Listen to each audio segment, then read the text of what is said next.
Sa nama je gospođa Monika Novak-Babić iz Slovenije, koja je govorila na našem predavanju vezano za prisutstvo gljiva u vodi. Pa jako interesantno predavanje bilo, čula sam i od vaših kolega da je bilo veoma inspirativno i zanimljivo, pa ako možete nešto više da nam kažete o tome, pošto vidimo da je voda, i znamo da je voda jedan od najvažnijih resursa. Kod nas u Srbiji, kao što znate, se koristi ta voda iz vodovoda, kažu da je dobro kvaliteta, ali cevi nisu dugo menjane. Pa ako možete kao stručnjak da nam objasnite šta ste to vi, do kakvih ste otkrića došli analizama? Da, dobar dan. Puno hvala na pozivu, pošto sam mogla biti dio toga lijepog kongresa ovdje u Beogradu. Da, voda je stvarno veliki problem i bit će još veći, pošto imamo mnogo globalnih sprememba. I tako mi uzimamo uzorke vode, znači pitke vode i vode iz podzemnih resursova i isto imamo uzorke, znači vode iz rijece i tako, ali što smo mi otkrili, to da je lokacija vrlo pomembna. Znači, ako imate nešto što je kontaminirano u početku, bit će kontaminirano i na koncu. Dobro, koje ste sve gljive pronašli u vašim analizama kada ste istraživali vodu? Gljive, odnosno, puno je bilo toga, tako da najčešći koji uzrokuju bolesti kod ljudi mogu biti aspergili i kandide i tako fuzariji i crne gljive, znači melanizirane. To je najveći problem.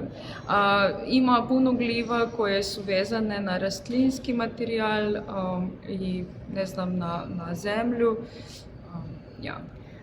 Još nešto da vas pitam, s obzirom na problem koji je evidentno prisutan u svakoj zemlji gde postoji vodovodni sistem, koje je rešenje? Kako možemo da preveniramo da ne dolazi do nekih ozbiljnijih bolesti od tolike količine gljiva? Da li postoji uopšte rešenje? Pa postoji, da.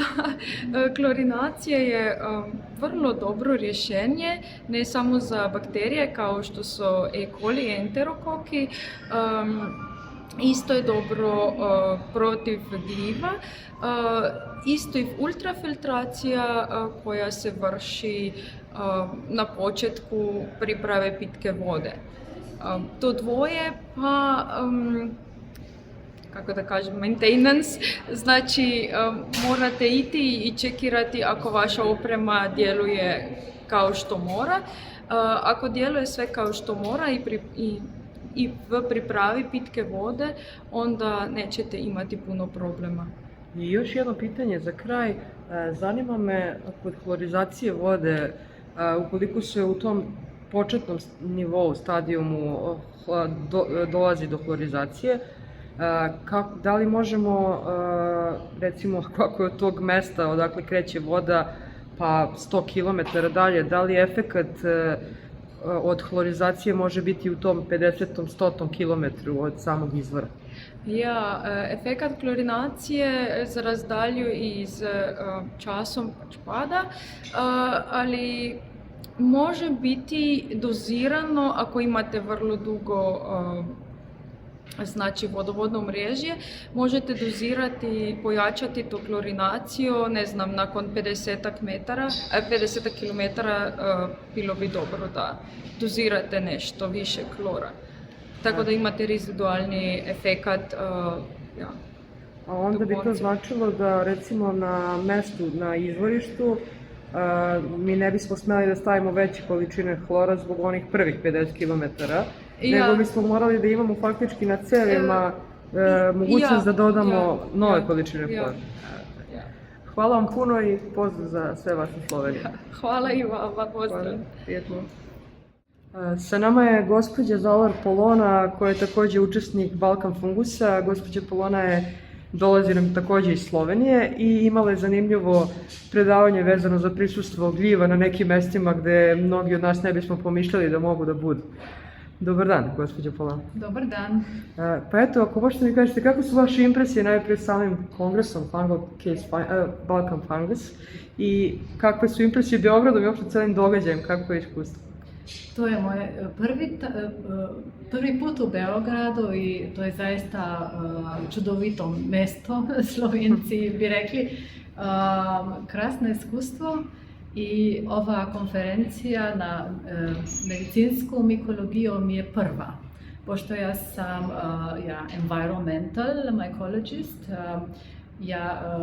ja idem po svetu i uzemam uzorke i onda identificiram gljive, ja sam taksonomist i bilo mi je vrlo interesantno biti tu kod vas. I nama je također zadovoljstvo, a naročito pažnje je privuklo vaše predavanje na ovu temu, jer zaista to o čemu ste govorili vezano za te muzeje i ostala mesta gde ste sve bili u kontaktu sa gljivama, pa ako možete nešto i za naše gledalce da kažete gde se to gljive nalaze, a da mi nemamo predstavu da mogu tu da budu i eto nešto na tu temu ako nije problem. Ja sam sigurna da svi znate šta su gljive i da imamo svi gljive i kod kuće. Znate, ako imate vodu, problem sa vodom u stanu, u hiši, u kući, onda će gljive to znati, će rasti. Ako nemate takvih problema, tamo su druge gljive koje vole sušu, kako kažete. I ja sam predavala o primjerima gljiva u knjižnicama, u muzejima, u depojima, pošto se bavim kulturnom baštinom. I vi imate krasne mikologe tu u Srbiji. Vrlo mi je žao da ih nisam srela ovog puta. Ali gljive su na knjigama, gljive su na slikama, gljive su svugde. Tako, u vašoj kući, u dishwashers, u mašini za pranje suđa i perila. I ovih gljiva moramo se bati, pošto one rastu na temperaturi našeg tijela. Mnogo gljiva ne zna da radi to, da raste. A recite mi, su te gljive sa kojima se vi susrećete, koliko su opasne za zdravlje čoveka? Biti na ovakvoj konferenciji, ja sam se upitala toga, ali mislim da ne. Da gljive su uglavnom slabe za rastline, ne? For plants, but mislim da za čovjeka, za zdravog čovjeka je zdravo, da je u kontaktu sa raznolikima mikroorganizma i gljivama. Tako je. Imamo problem ako smo imunsko deficijentni. Razumem.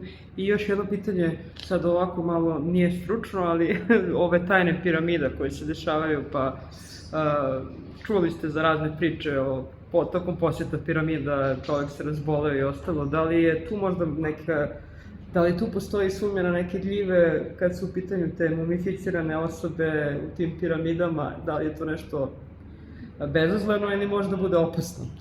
Nemam osobnog iskustva, a mislim da moramo biti vrlo oprezni kada imamo takvu situaciju. Da, može da bude, znači, ipak malo to opasnije izlaganje kada su u pitanju mumije i ostalo. Hvala vam puno, gospođa Polona, na ovom intervju. Prijetno.